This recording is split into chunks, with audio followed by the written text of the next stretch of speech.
Hello, আসসালামু আলাইকুম। সবাইকে স্বাগতম সোহেল শরীফে ক্যালচো ক্যাফেতে। Well, Argentina Cabo Verde. কি খেলাটা হলো! কি খেলাটা হলো! চমৎকার একটা খেলা।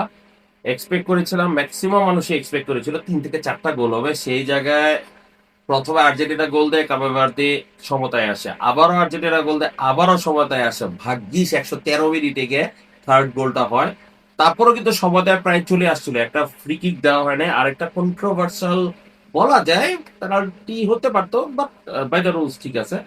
তারপরও তারপরও বলা যায় আর্জেন্টিনা সহজ টিমের মানে সহজ দলের বিপক্ষে খেলে যাচ্ছে, এই কথাটা কিন্তু আর প্রযোজ্য হচ্ছে না। কাবো ভার্দে যেই খেলা দেখিয়েছে এই ওয়ার্ল্ড কাপে, দুর্বল দল সবচেয়ে শক্তিশালী ভূমিকা পালন করেছে, এটা কিন্তু প্রমাণ করে দিল। শুধু তাই না, তিনটা বিশ্ব চ্যাম্পিয়নকে তারা কিন্তু রুখিয়ে দিয়েছে বলা যায়। স্পেনের বিরুদ্ধে 0-0 ড্র, উরুগুয়ের বিরুদ্ধে 2-2 গোলের ড্র।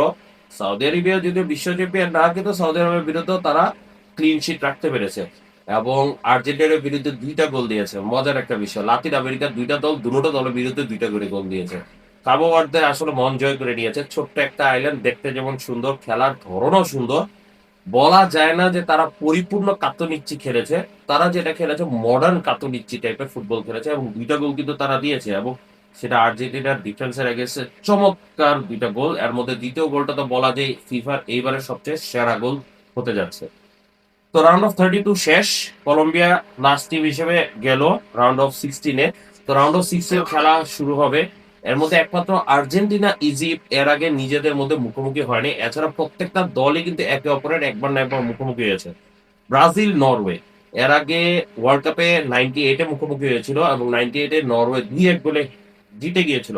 সেবার এইবারের মহাতারকা হালান্ডের বাবা সেইবারে ছিল ভাইস ক্যাপ্টেন নরওয়ে এবং ব্রাজিলকে 2-1 গোলে হারিয়েছিল। এইবারে হালান্ড ভাইস ক্যাপ্টেন, দেখা যাক সে কি করতে পারে। আজকে রাতে আরেকটা খেলা হচ্ছে কানাডা ভার্সেস মরক্কো। গত বিশ্বকাপে তারা কিন্তু একে অপরের মুখোমুখি হয়েছিল এবং মরক্কো কানাডাকে 2-1 গোলে হারিয়েছিল। কানাডার গতবারের প্রথম গোলটা মরক্কোর বিরুদ্ধে দেয়, আনফরচুনেটলি সেই ম্যাচটা হেরে যায়। তবে খেলাটা প্রায় সমানে সমান হয়েছিল। এইবারে মরক্কো আরেকটু পরিপক্ক দল। কানাডাও এইবারে নকআউট স্টেজে উঠেছে, প্রথম ইতিহাসে ম্যাচ জিতে তারা নকআউট স্টেজে উঠেছে। সো কানাডা এবং মরক্কো খেলাটা কমপ্লিটলি আনপ্রেডিক্টেবল। ম্যাক্সিমাম মানুষ এটা বলবে যে মরক্কোই জিতবে, কিন্তু কানাডার স্পিড যেই পরিমাণ এবং প্রথম কোনো অপেক্ষাকৃত শক্তিশালী দলের বিরুদ্ধে খেলবে, সেই জায়গায় কাউন্টার অ্যাটাক সিস্টেমে ভালো করতে পারে। তো আমার কাছে মনে হচ্ছে কাউন্টার অ্যাটাকের মাধ্যমে কানাডা জিতে যাবে এবং মরক্কো ওভার কনফিডেন্সে থাকবে, সেই হিসেবে মরক্কো এই জায়গায় ধরা খেয়ে যাবে। তো আফ্রিকান দেশগুলো এবারে যেহেতু ভালো করছে, মাত্র 2টা আফ্রিকান দেশ রয়ে গেছে, ইজিপ্ট এবং মরক্কো। এইবারে মনে হচ্ছে একটা আফ্রিকান দেশ বা দুটা আফ্রিকান দেশই বাদ পড়বে এবং কানাডা হোম অ্যাডভান্টেজটা কাজে লাগাবে। এরপরে আসি মেক্সিকো ভার্সেস ইংল্যান্ড। এর আগেও মেক্সিকো ভার্সেস ইংল্যান্ডে খেলা হয়েছিল ওয়ার্ল্ড কাপে 1966-এ। সেবারে ইংল্যান্ডের ফাতুয়ের মধ্যে মেক্সিকো যেমন ছিল, ইংল্যান্ডের ফাতুয়ের মধ্যে ব্রাজিলও পড়েছিল। মেক্সিকোকে হারিয়ে কিন্তু ইংল্যান্ড সেমিফাইনালে গিয়ে ব্রাজিলের মুখোমুখি হয় এবং ব্রাজিলকে হারায় লাস্টে ফাইনালে জার্মানির বিরুদ্ধে জিতে ওয়ার্ল্ড কাপটা জিতে। এখন পর্যন্ত সেই ওয়ার্ল্ড কাপটাই একমাত্র ইংল্যান্ডের ওয়ার্ল্ড কাপ। এইবারও মেক্সিকোর সাথে যেহেতু করেছে, একটা রিপিট হওয়ার সম্ভাবনা আছে। তবে জার্মানি যেহেতু নাই, রিপিট না হওয়ার সম্ভাবনাটাই বেশি। তবে মেক্সিকো হোম অ্যাডভান্টেজ কাজে লাগিয়ে এই এই মুহূর্তে বর্তমান ওয়ার্ল্ড কাপে 2টা দলের মধ্যে একটা দল, একটা স্পেন একটা মেক্সিকো, যে এখন পর্যন্ত কোনো গোল হজম করতে হয় নাই। পার্সোনালি মনে হচ্ছে মেক্সিকো ভার্সেস ইংল্যান্ড খেলাটা অ্যাকচুয়ালি পেনাল্টি শুট আউটে যাবে। পেনাল্টি শুট আউটে গেলে বরাবরই ইংল্যান্ড কিন্তু পেনাল্টি শুট আউটে কিছুটা দুর্বল। আবার মেক্সিকোর গোলকিপার কিন্তু পেনাল্টি স্পেশালিস্ট, সো সেই হিসেবে মেক্সিকোরই যাওয়ার চান্স বেশি। আর মেক্সিকো যদি কোয়ার্টার ফাইনালে যায় তখন মুখোমুখি হবে ব্রাজিল অথবা নরওয়ের মধ্যে যে জিতবে। তো আমার আমার বিশ্বাস এই যাত্রা ব্রাজিল জিতে যাবে, কারণ কি তাদের আছে আনচেলত্তি। এবং আগের ভিডিওতে আমি অলরেডি বলেছি আনচেলত্তির ট্যাকটিক্সটা কেমন। ব্রাজিল যদি ন্যারো ফরমেশনে খেলে তাহলে কিন্তু একমাত্র নরওয়েকে হারাইতে পারে। আর যদি ভক্তদের মন জয় করতে ব্রাজিল যদি আক্রমণাত্মক খেলে, তাহলে ব্রাজিল ধরা খাবে নরওয়ের কাছে।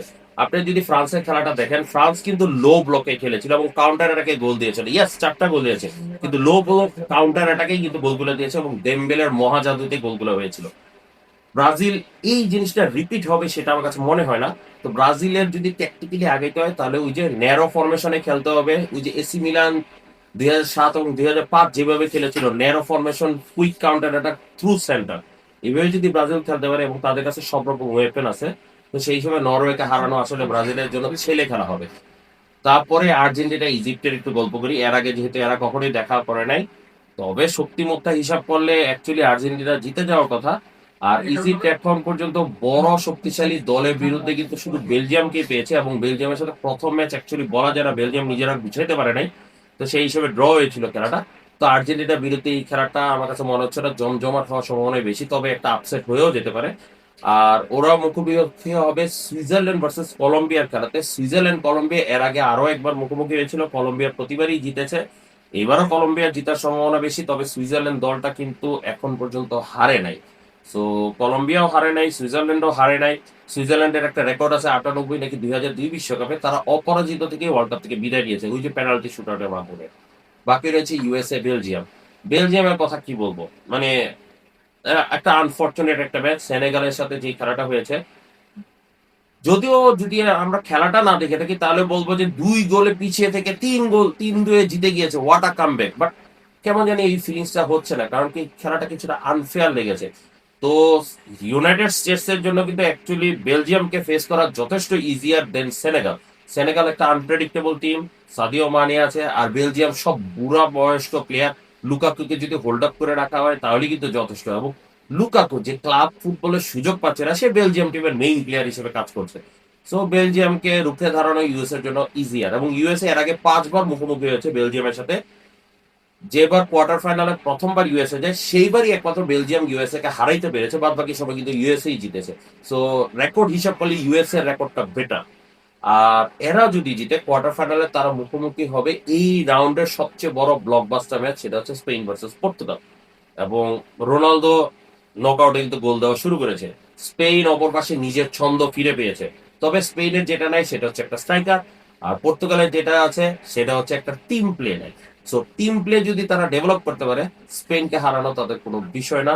এবং কেন জানি মনে হচ্ছে আইবেরিয়ান ডার্বি, যেহেতু আইবেরিয়ান ডার্বিতে always Portugal favourite. Spain always upset ঘটায় আইবেরিয়ান ডার্বিতে। আপনারা যদি রিসেন্ট সময় মনে করেন, সেটা 2018 সালে 3-3 গোলের ড্র হয়। রোনালদো সেই মানের একটা ফ্রি কিকটা নিয়ে গ্রুপ পর্যায়ে থেকে তারা দুইজনই যেতে পারে। তো এইবারে তো আর গ্রুপ পর্যায়ে না, নকআউট স্টেজ। সো একজন না একজনের জিততে হবে। এই খেলায় যে জিতবে সেই হয়তোবা এইবারে চ্যাম্পিয়ন হবে। দেখা যাক রাউন্ড অফ 16 কেমন হয়। আমার কাছে মনে হচ্ছে খুবই আকর্ষণীয় হবে। এবং আমেরিকাতে এত গরমের মধ্যে হাইড্রেশন ব্রেকটা বাদ দিলে খেলাটা এনজয় করছি। ভিআরও চমৎকার কিছু নিদর্শন দিয়েছে আমাদের। গত ম্যাচেও কয়েকটা ডিসিশন ছিল যেগুলো চমৎকার ছিল। আশা করি আরো সুন্দর এবং আরো মজাদার ওয়ার্ল্ড কাপ সামনে অপেক্ষা করছে। আসসালামু আলাইকুম।